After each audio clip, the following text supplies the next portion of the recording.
Welcome to the Scoop World Order. We are almost to Maryland. We're getting there. The hay is in the barn for the Bucks. The guys that got off the field, they're grinding. They got one more walkthrough tomorrow. They got a nice light practice on Friday, and then it is on to the Terrapins homecoming weekend. Let me know in the comments if you guys are coming in for homecoming weekend. What do you guys plan to do for homecoming weekend?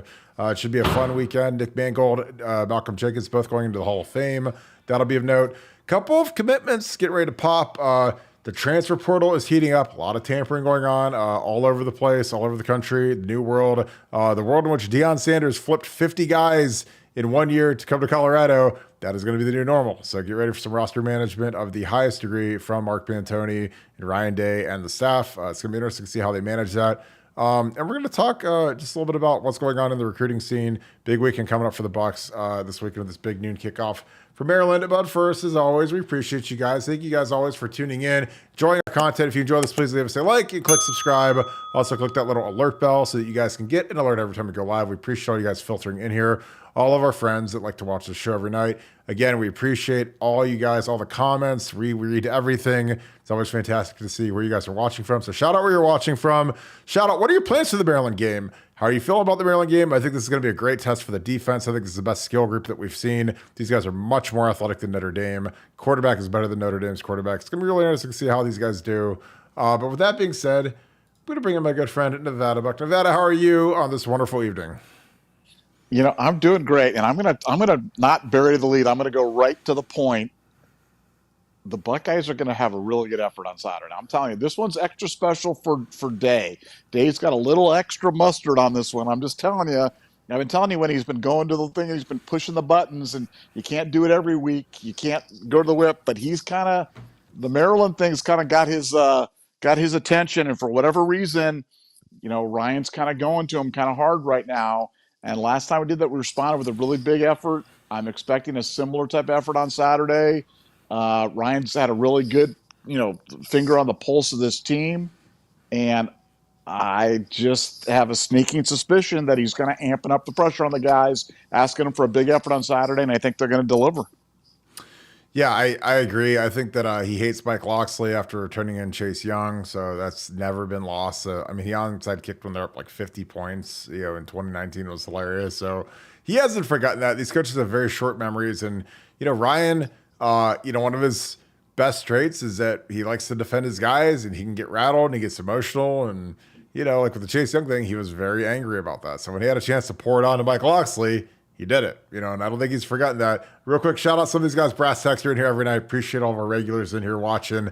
But yeah, I think that Maryland, as I talked to you earlier in the day when we were doing kind of the pre-show planning, they're a team that could beat Michigan or Ohio State or Penn State, and they're a team that could lose to Rutgers, Purdue, Indiana, the doldrums of the Big Ten. This is kind of how they are. They remind me of the old Illinois teams when Ron Zook was there, when they had fantastic Mendenhall and Vontae Davis and guys that were first round picks, top 20 picks in the draft. And they could beat anybody, but they could also go out there and lay a turd burger versus, the lesser teams. But I think that a team like this, they play up to Ohio State.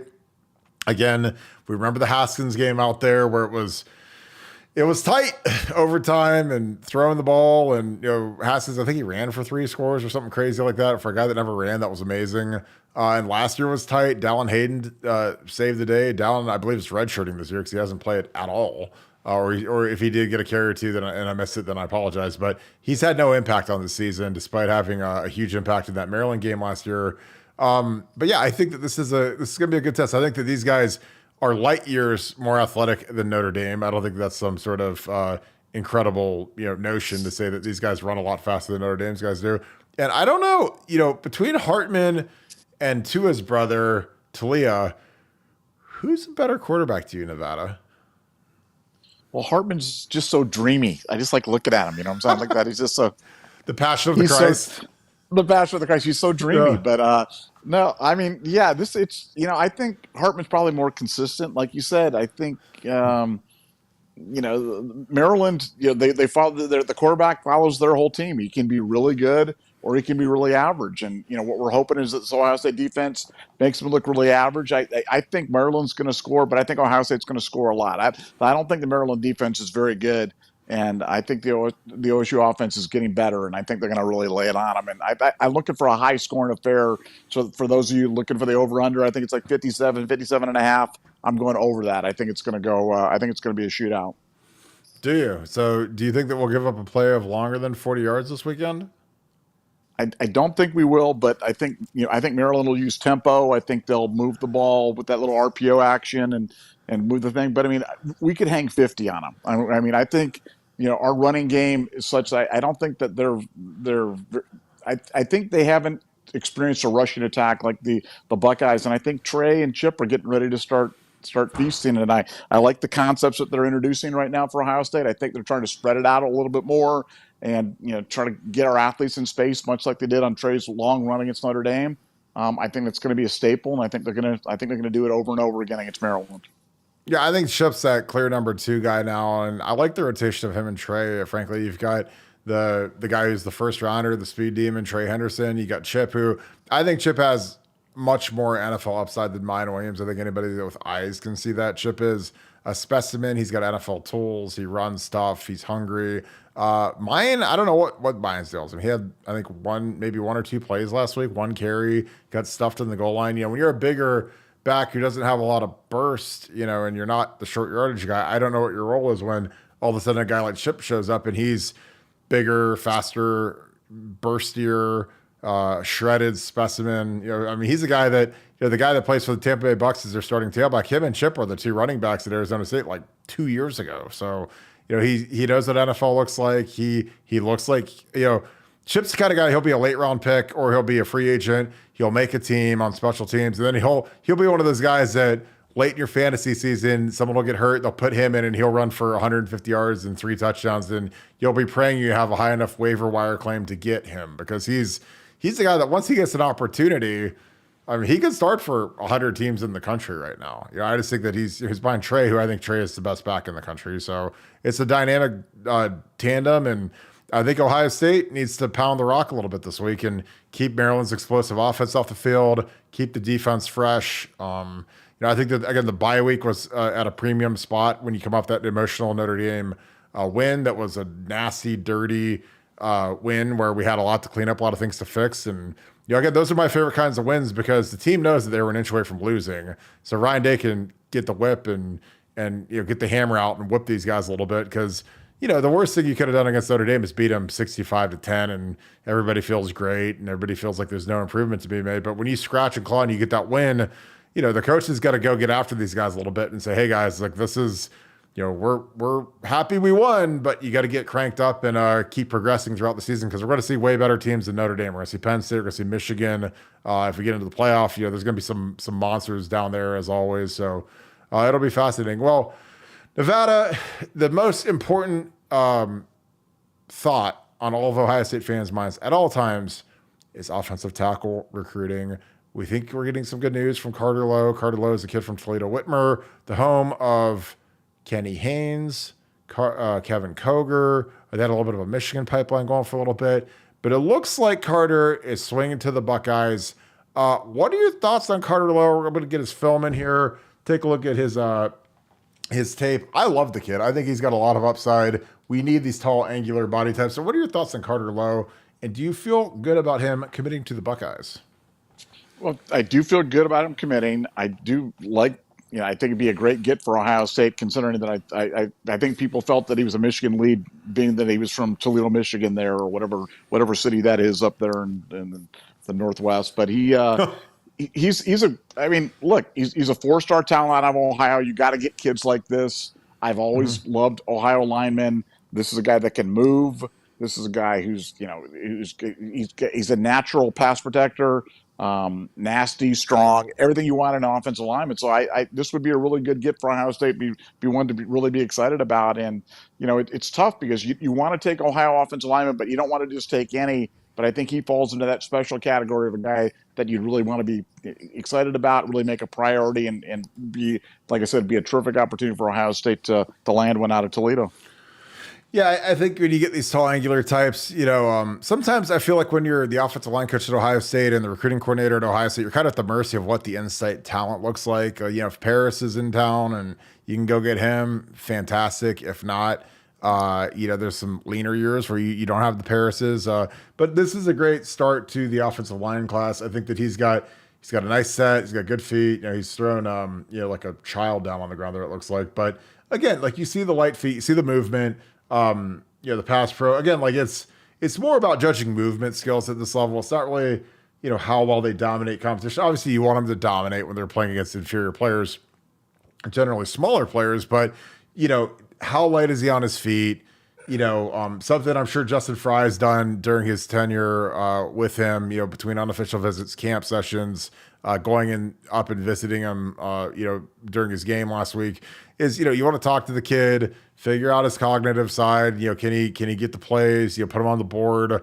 I think that's something that we do better now than we ever have. Is we put these guys on the grease board and make them drop plays, make them drop formations, make them drop protections, running game, make them install stuff because. At the end of the day, if you're Justin Fry, you recruit your own problems. When you're building a room and you've got to take 4 or 5 guys every year, you want to get as many guys that are solid, guys that you can kind of set your alarm to. They're going to be there on time. They're going to be at the weight room with Mick all the time. They're going to be getting extra in, and they're going to be guys that can handle the playbook. Because we've taken guys in the past that, frankly, talented guys, but low motor, low energy, couldn't get the playbook, and at the end of the day, man, you're like, why did I ever take this guy? It's like buying a house that's literally burning on fire. Like there's no point in doing it, but some people do it. Sometimes you have to do it. But at Ohio State, you really don't have to take guys like that. Other schools, you have to be a little bit more, you have to cast a wider net because you're not the A-list, you're not the A-lister celebrity supermodel, trying to get a date like Ohio State is. Like some of these girls, some of these schools are like the frumpy librarian types and, it's harder to get a date when you're that than when you're Scarlett Johansson. But like I said, I like this kid. I think it'd be a good start to the class. I think you got to swing for some of these national guys. I just think the problem with the national guys is they're really expensive. Like, I mean, I don't want to go down the NIL road, but we lost Brandon Baker, who ends up at Texas. It's not some cosmic accident that he ended up there. Gerby Lambert was a different cat. He's kind of a bookworm, kind of a nerd. We've run into those guys before from the parochial schools like Ignatius and St. Ed's. Obviously, he's from Massachusetts, goes to Notre Dame. And again, like I never, a lot of people that aren't really smart in the recruiting game, they would, be mad at Ed Warner or be mad at Stud or be mad at Justin Fry because a kid like that went to Notre Dame. But if Justin Fry was the offensive line coach at Notre Dame, he had gotten that kid. Or if Ed Warner was the O-line coach at Notre Dame, he had gotten that kid. So sometimes it has nothing to do with you. It just has everything to do with the school and the situation. And it just kind of is what it is. You can't really lash somebody when that's just what they're attracted to. They're attracted to the academics. They're attracted to living in a dorm for 4 years and, chicks that are, they've got brown hair and they look like Daria from the MTV cartoon. And that's what Notre Dame's girls are. I had a bunch of guys that went there and they said, yeah, none of the South Florida kids would ever last 5 minutes in Notre Dame. And I was like, I wouldn't have lasted there either. So I understand that completely. Nevada, what are your thoughts on offensive tackle recruiting? We talk about it probably more than anything in the universe on BuckeyesScoop.com, just because of misses and history and past. But given the success of Paris Johnson and DeWand, who are maybe they are the best pair of tackles that we've had since Pace and Stringer. And I mean, I don't want to say they'll ever supersede those because obviously Orlando was a gold jacket guy and, Corey had his life cut short, unfortunately, but he was on his way to being a gold jacket guy. But, DeWan and Paris are probably the next best set of tackles in school history. But, what is it about tackle recruiting, the difficulty? Is it the region? Is it the O-line coach? Is it Ohio State? Is it the scheme? What's your opinion on that? My opinion on it is that with the transfer portal, and with the ability to land kids from any of the other 127 schools that are basically feeder schools to Ohio State now, that there's no excuse for not having the type of offensive tackles that you want. Because you've got kids that are out there that were under-recruited, that were not noticed by the recruiting services, that went to these smaller schools. They all end up in the NFL. If you go to the NFL, you look at the NFL, and it's always Middle Tennessee State, Montana Union College, Sacramento Community State, all these different schools that put out NFL linemen. I mean, Ohio State just needs to do a better job in the portal. Now they got Jimmy Simmons was a good thing. Victor Cutler was probably not so good, but we just got to be more aggressive. I mean, Michigan has made a living in the portal. Mhm. And you're telling me that Michigan is a more desirable place to go than Ohio State, or that Michigan has a better NIL fund, or no, none of that's true. They've been more aggressive, and they've gone out and got their guys. That's literally the reason. If you said what is the reason that Michigan has won the last 2 years against Ohio State, it's because of offensive line portal recruiting. That's it. That is the singular reason. And so for Ohio State, they just got to get with it. I think recruiting has changed. There's no need to take 4 or 5 high school linemen per year and see which one of them is developed. You take 1 or 2 development projects, I'll call them high school players, and you go up portal shopping and take another 2 out of the portal. That's what you do. That's easy mode for offensive line recruiting. That's how you build an offensive line room in 2023, and that's what Ohio State needs to do going forward. Otherwise, you're playing with one hand tied behind your back. That's my honest opinion. No, I completely agree with you. I think that, there's a lot of kids grow up wanting to be Buckeyes, grow up wanting to play for the Crimson Tide or the Georgia Bulldogs, the Florida Gators, or the U or whatever, and they get under recruited. Maybe they're late bloomers. Maybe they're guys their high school tape was good. Maybe they weren't in a good high school program. They get to college, they start to, train, eat the weights, eat right, take care of themselves. They start early because they're at a lesser school, so they can start as a freshman. I mean, there's a lot of guys at Ohio State that would start at a lot of schools, but at Ohio State, they're behind Paris and they're behind DeWand and they're behind Donnie Jackson or Mike Hall, and those guys would start other places. And once you start playing, producing, and you're going against lesser talent, like you're in the MAC or you're in the Conference USA or whatever, San Diego State, then you start putting film out. And if you dominate on that film, guess who's going to come calling? Ohio State, Bama, Georgia, Florida, Miami. And honestly, the thing about a lot of these kids that are at those kinds of schools, they want to win. Like that was the biggest thing. Like when I was getting recruited and I had an offer from Stanford, which was, one of my dream schools along with Ohio State, it really came down to either superior education at Stanford or going to Ohio State and winning every game or winning almost every game, being favored in every game. And I just wanted to win. I don't want to deal with the misery of being 2-10 and getting, playing SC and being, 65-point underdogs back in the old days when they had Leinart and Bush and all that. And, I wasn't about that. I wanted to go somewhere where I'd be playing with the best players. I'd be practicing against the best players, and Ohio State was it. But, for some of these kids, if I was Justin Fry, man, I'd be looking at 3 to 4 high schoolers and 1 to 2 portal kids every single year, because right guard is going to be a gaping hole with Matt Jones being a 6-year guy moving on for sure. I can't imagine Donnie going pro. Now, don't hold me to that, because if he declares, just based on the film he's put out, I don't know what he'd be thinking, because his film is not becoming of a guy who's going to be a top pick. But some guys have their minds made up. Donnie's a smart guy.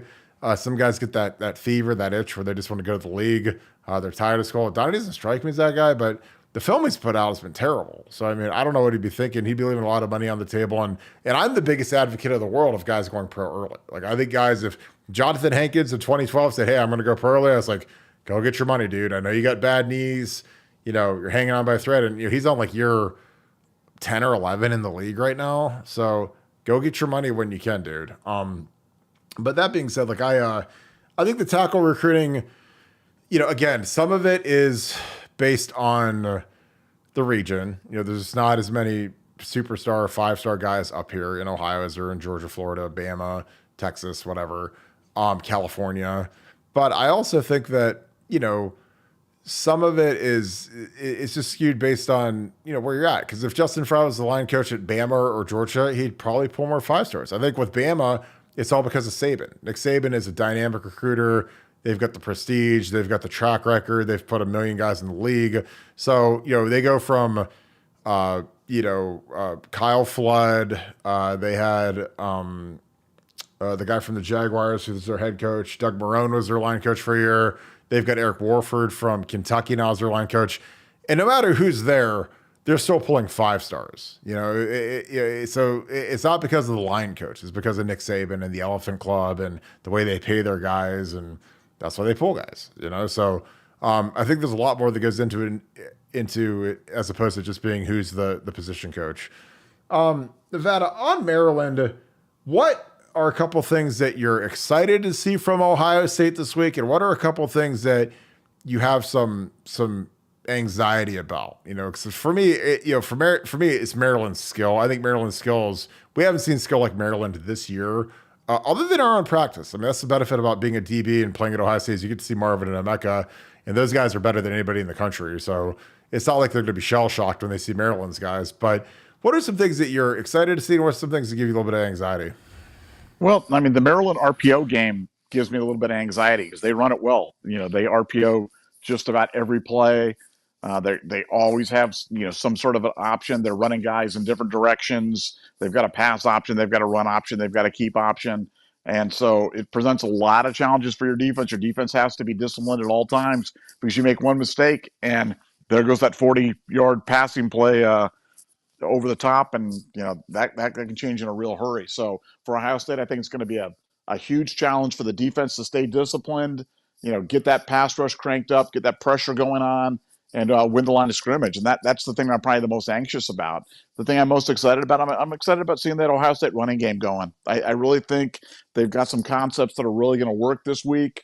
And I'm telling you, this game's personal, much like, and you lived this, the way Tressel always was about Northwestern. He had that extra special little jump in his step when it came to Northwestern. He didn't mind putting the hammer down on those guys. Well, that's how Day is with Maryland. So this is one of those games you kind of circle, and there's other games. The games are important, but this is one of those sneaky games where Ryan's got that extra little juice going, and he's going to ask he's going to go to the whip and ask for it from the boys, and I think they're going to deliver it on Saturday. And I think that's another thing I'm looking forward to.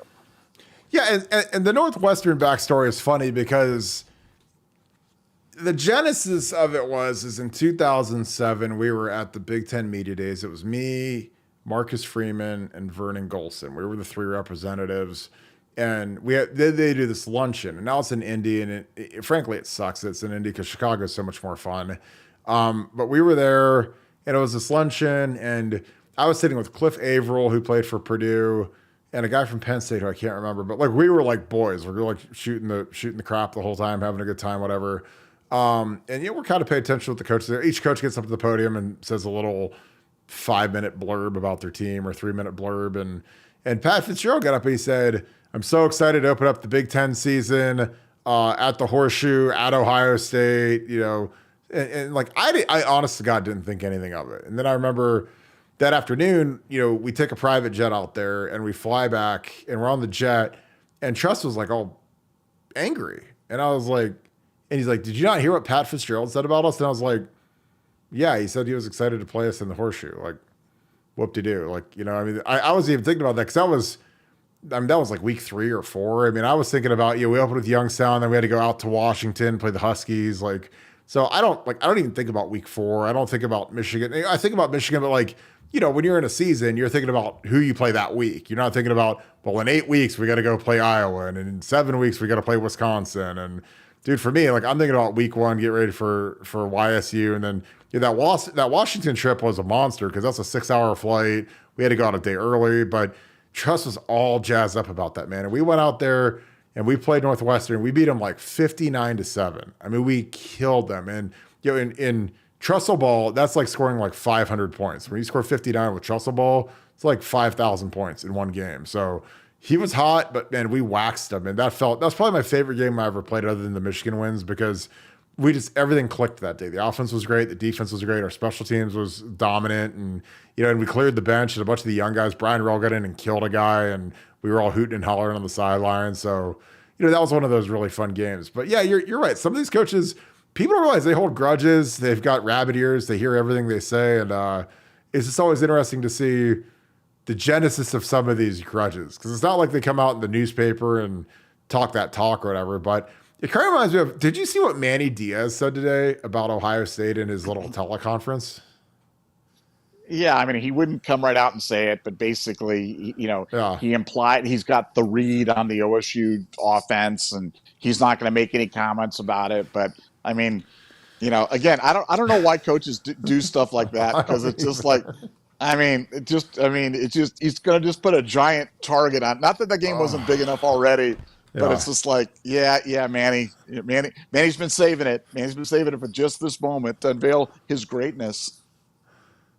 Yeah, like I mean, basically for those of you that didn't see it, he was on a teleconference today with the local like Penn State media people, and normally that's like about as boring and flaccid of an event as you can imagine, but he gets on there and he's like, well, I have very strong opinions about Ohio State, and I'm going to keep them to myself. Like basically like insinuating like, oh, this is the year to get after them, and they don't have C.J. Stroud to save him anymore. They don't have Paris and Dewan to save him anymore, and this is the year. Like we got Chop Robinson, we got the team, we've got better. I mean, he didn't say all that, but it was just a weird comment. So I'm like, why? I would just say, I do the old trestle where, oh, Youngstown State is an extremely talented outfit, very well coached. They play hard, great tailback, great receivers. It'll be a great challenge. I mean, trust. I mean, we could be playing like the Dublin Jerome eighth grade, middle school team, and he'd be like, well, they've got a fantastic quarterback and very well coached and skill out the wazoo, and we're gonna have to prepare and work hard every night and work till 10 and have our warm glass of milk and our fig Newton before we go to bed and be ready to roll every night. And I'd be sitting there and I'd be like, dude, we're gonna kill these guys. All right. Super chat. PJ, appreciate you, my man. Which player on the O line has played the best at this point? Honestly, for me, it's Matt Jones and Josh Fryer. And it's probably, if you put a gun to my head, I'd say Matt has been better, but Josh Fryer has been really good at right tackle. And I think that it's interesting because those are the two oldest guys on the line. They're, obviously Matt has started. He started a couple years ago. A couple spot games started all last year. I mean, Matt started in the Alabama National Championship game, which feels like it was 10 years ago in 2020. The COVID year. So I think Matt is a guy that he's coming along. I mean, he's a 6-year guy. He should be dominant. I mean, we were 24 years old playing against, high school, 18, 19-year olds. You should dominate them. But him and Josh Fryer have been really solid. I think that, if you put a gun to my head preseason and ask if the left side or right side would be better, I'd probably say it'd be a toss up. But I think the right side's clearly been better with what they've been able to do. So I would say Matt Jones has been the best. But Josh Fryer he's been really good. And again, the whole line, again, there's a lot of room for improvement. We have a freshman at center who's never played center before starting, so there's a lot of growing pains there. But, pass protection has been really good. We haven't given up many sacks. We've given up some pressures, but, these guys aren't gods. They're not Terminators. They're not robots. So there's going to be some growing pains. There's going to be some pressure, especially as the games get harder. When you play teams like Penn State, you play Wisconsin on the road, like those places are no joke. But I'd say the right side has played the best. Nevada, do you agree with that?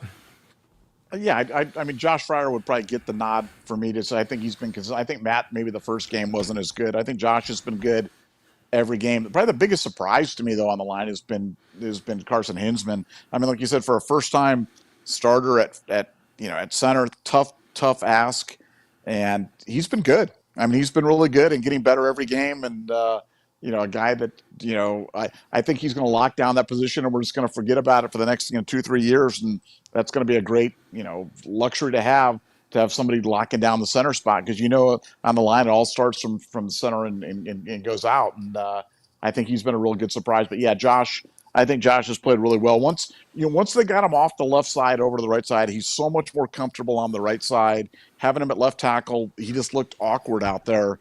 And when they moved him back to the right side, it was like absolutely. We'd been screaming for that for a while. It was the right move for them to make, and I think it was good for him. Otherwise, it might have been a really frustrating season. Yeah, and I saw it. I mean, I could see, in his anxiety in his pass set that he wasn't ready for the left side. And it's not that he wasn't ready, but he just wasn't comfortable. I mean, again, it's like I tell people flipping from right to left tackle and back and forth. It's like go in your driveway, go to your basketball hoop, shoot free throws with your dominant hand. For me, it's my right hand, and then go shoot it with your left hand. I mean, you can do it. I mean, eventually you could probably get a pretty good, shooting stroke, shooting basketballs with your offhand, but it takes a lot of work and it's not natural. It's not intuitive. And, I was a right-handed player. I wanted to play right tackle. Jake Long, who played at Michigan, a guy that I played with in Miami, and he was actually a great guy to hang out with. He's a lefty, so playing left tackle was super easy for him. And that's something nobody ever talks about. Is just like whatever your dominant hand and foot is, that's what's your better side for tackle, just naturally. Now you can always flip it. Obviously, you can learn how to do anything in life if you put enough reps into it. Put a million reps into your left tackle stance, but why fight that fight when you don't have to? And that's why I was happy they moved it back to right tackle. Well, that being said, let's Let's wrap this thing up, Nevada. Any final thoughts as we head off? We're a couple nights out from Maryland, but any final thoughts as we wrap the show up? No, just gonna be it's gonna be a fun game on Saturday. You're gonna be a lot of fireworks on Saturday. Great challenge for Ohio State, and one that they're not overlooking. They're gonna be ready. If anything bad happens, it's not because they're not prepared or ready or fired up. They're gonna be fired up for this one, so it's gonna be a lot of fun. Yeah, these are really fun games. I'm excited about it. Yeah, I am excited. Again, Maryland's a team that I know these guys will be jazzed up for. It's going to be a great game. But if you guys want the best Ohio State experience in the game, join BuckeyesGroup.com. Our website is cranking. You can see it on the screen right there. Again, we've had a ton of success, a ton of new members. So appreciate all of our new members. Would love to have you guys join the fray. Huge game threads, a lot of inside recruiting info. The portal is heating up big time. A lot of whispers about comings and goings, who's coming, who's going. We're putting all that on the scoop. So if you guys want the best inside information, join BuckeyesGroup.com. We'd love to have you. With that being said, as always, we appreciate you. You guys that are in here, leave us a like, click subscribe. Also, click that little alert bell. Shout out where you guys are watching from. I see my Southern Ohio boys. I see my Cleveland boys up there. I see Brass Taxi's always in here from Cleveland. Shout out St. Clair. Shout out the Ville. So I hope you guys are doing good. Appreciate all of our regulars in here. So as always, thank you so much, Buckeye Nation. Thank you, Scoop family. I'll talk to you guys tomorrow. Go Bucks.